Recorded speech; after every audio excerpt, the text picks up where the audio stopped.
Unpaid seller जानते हैं आप लोग? अनपेड सेलर मतलब जिसको उसके गुड्स एंड सर्विसेज का पूरा प्राइस नहीं मिला है। गुड्स एंड सर्विसेज जानते हैं दुनिया में यही दोनों चीजें बिकती हैं, तो गुड्स एंड सर्विसेज का पूरा जब प्राइस आपको नहीं मिलता है तो ऐसे कंडीशन में उस सेलर को हम लोग अनपेड सेलर कहते हैं। बहुत सारा फॉर्म होता है अनपेड सेलर का, जैसे हायर परचेज में भी जाएंगे तो वो भी अनपेड सेलर का ही एक एग्जांपल है।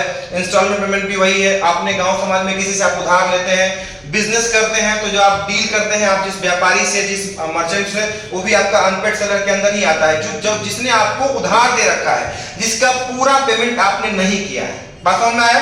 मान लीजिए किसी से हम 50,000 रुपया का सामान खरीदते हैं और 30,000 उसको दे देते हैं, तो 20,000 रुपया के लिए हम अनपेड बायर है और वो अनपेड सेलर है। आदत विक्रेता बोलते हैं। अब आदत विक्रेता समझ गए, ठीक है। इसके लिए बिल ऑफ एक्सचेंज भी दिखाता है, जिसको बोलते हैं, आप देखे होंगे कि जर्नल एंट्री में आप 11th क्लास में भी पढ़ना रहता है कि ए ने बी को माल बेचा और उससे इतना पैसा मिला और इतना जो है उसका इतना के लिए उस पर एक बिल लिख दिया, ठीक है।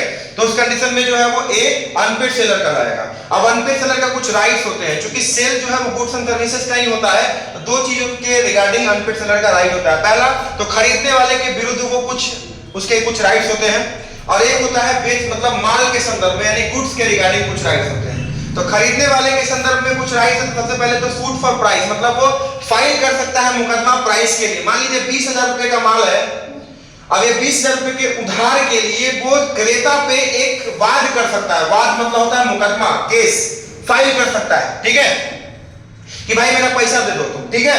दूसरा चीज सूट फॉर डैमेज, उसके मतलब पेमेंट नहीं करने के कारण जो सेलर को डैमेज हुआ है उस डैमेज के रिगार्डिंग वो केस कर सकता है, क्लेम कर सकता है। दूसरा पॉइंट सूट फॉर डैमेज मतलब क्षतिपूर्ति के लिए वाद, डैमेज के लिए वो क्लेम कर सकता है। तीसरा सूट फॉर इंटरेस्ट, 20,000 रुपया आप 2 साल से रखे हुए हैं, तो जो अनपेड सेलर है ना वो चाहेगा तो आपके अगेंस्ट में इंटरेस्ट के लिए क्लेम कर सकता है कि 20,000 रुपया तुम हमको अगर 2 साल पहले दे दिया रहता तो उस 2 साल पर हम इंटरेस्ट हम तुम पर इतना चार्ज करेंगे। इंटरेस्ट जो एक स्टैंडर्ड रेट ऑफ इंटरेस्ट होता है उसे हम सूद जोड़कर, इंटरेस्ट जोड़कर तुमसे पेमेंट लेंगे।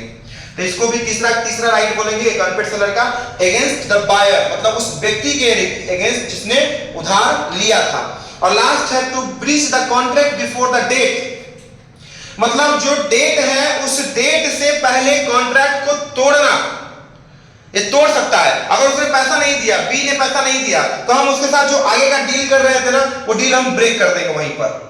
बायर पैसा पेमेंट नहीं करेगा तो उस डील को हम वहीं पर ब्रेक कर देंगे, हम उसके आगे डील को लेकर नहीं जाएंगे।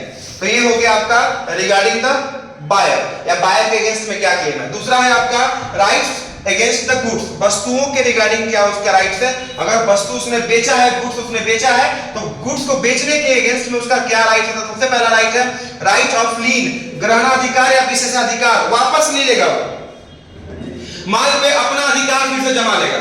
मेरा मान लीजिए कि मेरा मोबाइल है किसी के पास, तो अगर उसने मतलब मेरे से मोबाइल खरीदा है या कोई सामान खरीदा है तो हम उसको उस मतलब पेमेंट नहीं करने के एवज में, उसके बदले में उससे वो सामान वापस ले सकते हैं। तो इसको बोलते हैं राइट ऑफ लीन, मतलब ग्रहणाधिकार या विशेषाधिकार, ठीक है। यही होता है, देखते होंगे गाड़ी वाली का ईएमआई वगैरह नहीं चुकाता है तो कंपनियां जो है वो गाड़ियां मार्केट से, रोड से, जहां भी उसको मिलता है, ईएमआई अगर बाउंस कर जाता है तो वो वहीं से ले लेती है, उसको टाइम आगे नहीं देती है। उसके बाद दूसरा है right to stoppage in transit, अगर मेरा माल जा रहा है फलाने के पास और पेमेंट अगले ने नहीं किया है और मुझे ये पता चल गया कि पेमेंट वो फंसाएगा, तो हम रास्ते में ही रोक दिए कि पहले पैसा दे दीजिए तब आपका माल आप तक पहुंच जाएगा। बात समझ गए?